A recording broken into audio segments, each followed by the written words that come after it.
ندارن حق زنان را میخورن، حق خواهران میخورن. جناب خدا قبول کنه جناب مولوی، هم 20 باره که به مکه مرم، هم 19 هم 20 بار قبول نبام کمرتون میخوره. تو حق خواهر را ندادی، کجا 20 بار میری به مکه؟ کجا میری تو؟ جناب خدا قبول کنه، نه دل جمع باش.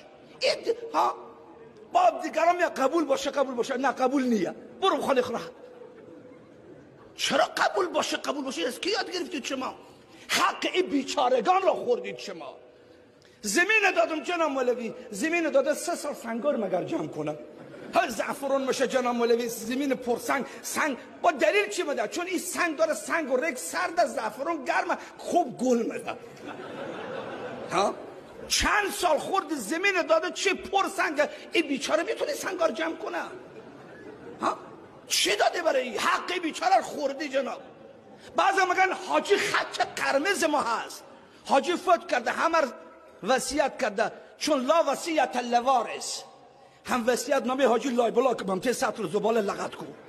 چی حاجی خط قرمز منه؟